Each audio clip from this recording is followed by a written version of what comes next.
Hey guys, and welcome back to the channel, and welcome to the Outbreak Easter egg, guys. So we're just gonna jump right into it. So first things first is we're gonna go over the setup and what I recommend using. The class that I recommend using is the M16 and the Howler as the secondary, along with either having Frenzy Guard or Aether Shroud as your field upgrade. The alternative, if you don't want to run the Howler, is in fact the Gallo. So I'm gonna go ahead and go over the attachments for the M16, the Howler, and the Gallo. We're going to go over the M16 first, with the optic being the millstop, the muzzle being the infantry compensator, the barrel being the 20.5-inch task force, the laser being the SWAT 5mm laser sight, the grip being the bruiser grip or the infiltrator grip, the magazine being a 45-round speed mag, the handle being the field tape, and the stock being the SAS combat stock. Now over to the Howler. This should be the class that mostly everybody used in the beginning, and I would assume that you still have a class for this. And now lastly, for the Gallo,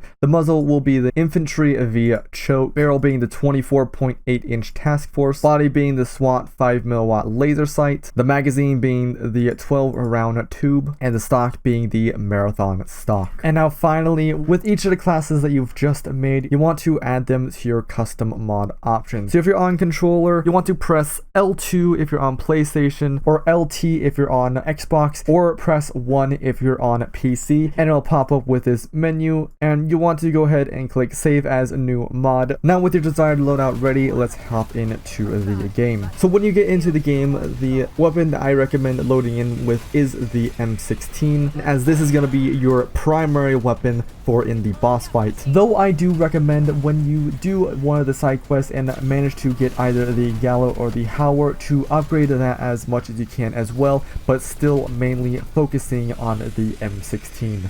So with you still focusing on upgrading your weapons, once you make it to round 3, this is where the Easter egg finally starts. So on round 3, you're going to want to find this radio. There is one radio location for each map. And what you'll see on screen is I have composed a cheat sheet for every single map with the location of the radio, the monkey statue, and the projector all on the map overhead, so that you know exactly where everything is. I will go ahead and have a link in the description down below so that you can download these so that you can have them on your PC, or if not, you can just come back to this video. The reason why I made these cheat sheets for you is because what you are going to see on screen may not be the same map that you're on. So you want to make sure to look at the cheat sheet map that you are currently on. The only location that I will show on screen for the radio locations is on Sanatorium. It is underneath the big round building on this statue. So before you activate the radio step, you want to have your subtitles on. This will help out a lot. So when you activate the radio, you will get this interference sound and a whole bunch of zombies will come after you. Once that is done, in the subtitles you will see active static noise with a number at the end of it and Maxis trying to reach you. So keep note of that number, and you want to make your way to each of the amplifier locations. Once you make it to one of the amplifier locations, you'll want to interact with it and change the static frequency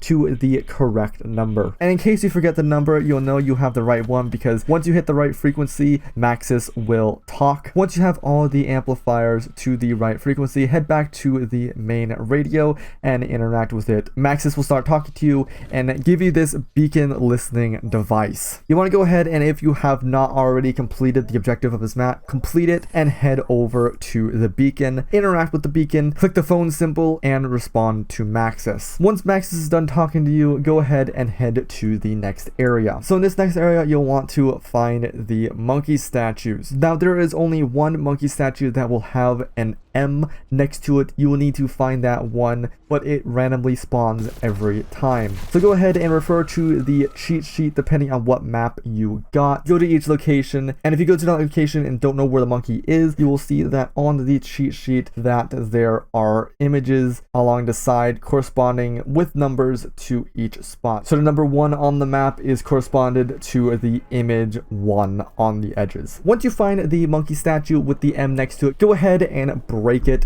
and it will pop out with a microfilm. So now with that microfilm in hand, you want to make your way over to a projector. So there's a projector on each map except for Ruka. So if you got Ruka, you want to make your way over to the next area. When you're at the projector, go ahead and interact with it, and you'll need to interact with it 3 total times. The first one to insert it, another one to move on to the next slide, and one more to move on to the final slide. And then you want to go ahead and head on to the next area, which will automatically be Ruka. Now with you spawned into Ruka, you will notice that your objective has changed to an M, and it has changed locations to the missile silo. Go ahead and make your way in there and go into the elevator and make your way down. The first time that I went down here, it was actually quite confusing to find out where I needed to go initially, but with the simple directions that I'm going to tell you now, it should be pretty easy to find Ravenov and where you need to interact.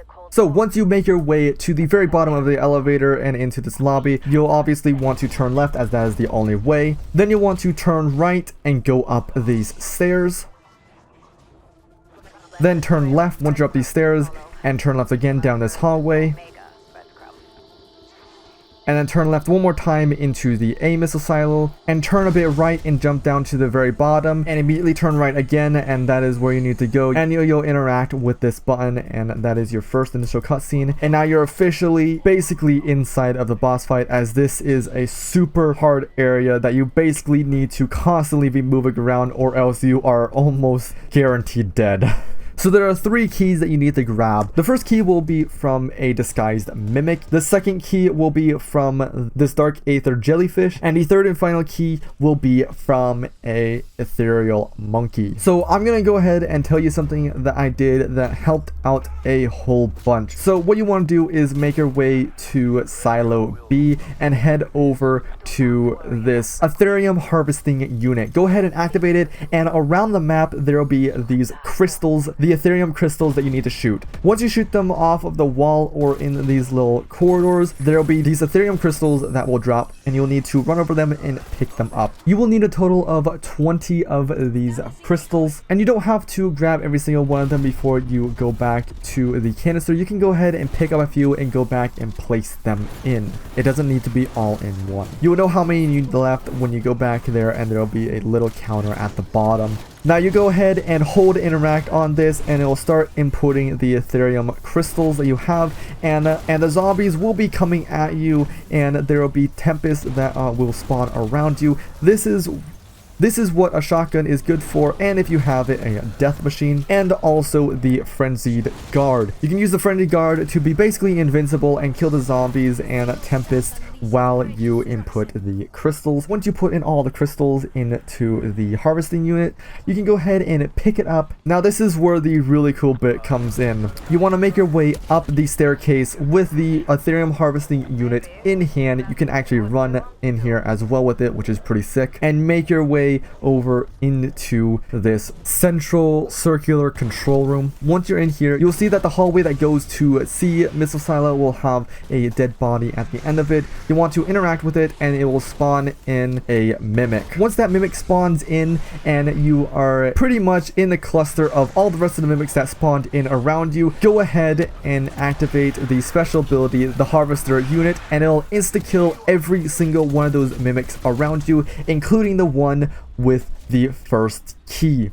Go ahead and go back there and pick up that key. Now you should at this point still have one more charge left in the Ethereum harvesting unit. You want to make your way to missile silo D and go left, and you'll see this Ethereum jellyfish. You want to stand on this staircase with the dark aether grass on top of it. Stand on the grass and activate the canister.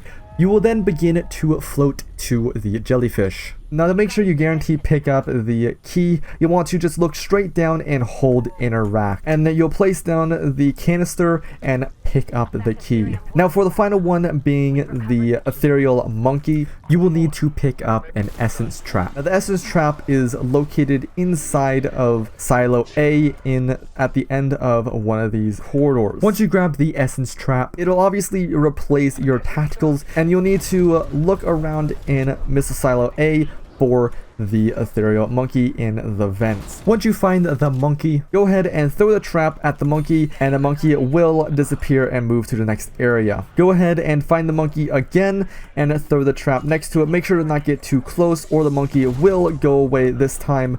But if you throw it far enough away and it lands next to it, go ahead and run around and wait for a pop-up to happen at the bottom of the screen saying that you can activate the trap and collect the monkey. Once you have collected the monkey, you are now able to go back to that spot and collect the key.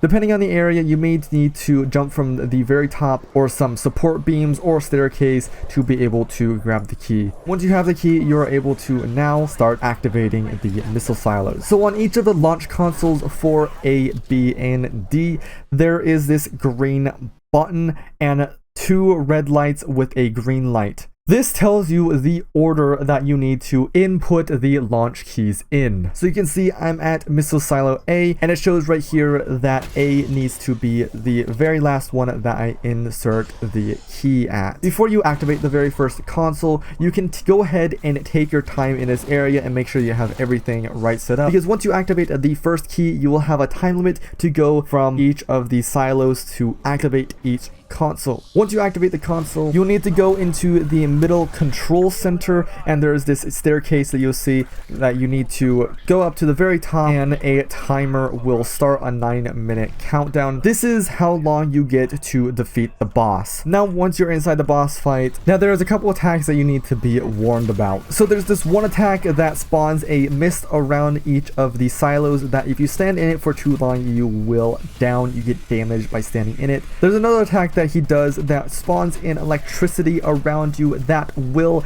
deal a ton of damage if you're not paying attention. You will hear the sound of electricity when you're inside of the area. Now as soon as Legion spawns, you want to go ahead and with your M16 go ahead and shoot Legion in the glowing chest as much as you can. Do not let up. You will want to deal as much damage as you can. Make sure to not be too far away or else you're going to deal very little damage to his chest. Make sure that when you're watching the numbers to watch for the upper thousands numbers, as this will help defeat the boss a lot quicker. Once you've dealt enough damage to Legion, he will drop down and get stunned and spawn 3 orbs around him. Now if you have a monkey bomb or if you're full up with Frenzy Guard or Aether Shroud, you can activate Frenzy Guard or throw a monkey bomb so that you get a free shot at shooting the orbs. So once you go ahead and throw the monkey bomb or activate Frenzy Guard, or if you're like me, you can just run up, go ahead and pull out your shotgun and go ahead and laying fire into the very bottom left orb. With your shotgun, you should be able to take it out in this first stun, and it'll take off 1/3 of its health. You obviously need to do this 2 more times. The second time, if you're able to go ahead and use the shotgun again, and the final time the shotgun will not reach, so you need to use the M16. This, if you're able to deal enough damage, you're able to do this in 1 phase. If not, you'll have to do this in 2 stuns. Once you have taken out that final orb, there you go, you have just beaten the Outbreak Easter egg. Before I end this video, supposedly there is some intel that you can grab that Legion drops, but so far both times I've completed the Easter egg, I have not been able to find it. So if you can find it and grab it, go ahead and let me know in the comments. But anyways, I do hope this helped you. If it did, and you want to see more tutorials or videos like this in the future, because I'm going to do this when the second part of the Outbreak Easter egg comes out, and also when the round base map comes out, then please do hit that subscribe button down below and turn on notifications right next to it so you don't miss when I upload. But anyways, thank you everybody so much for watching.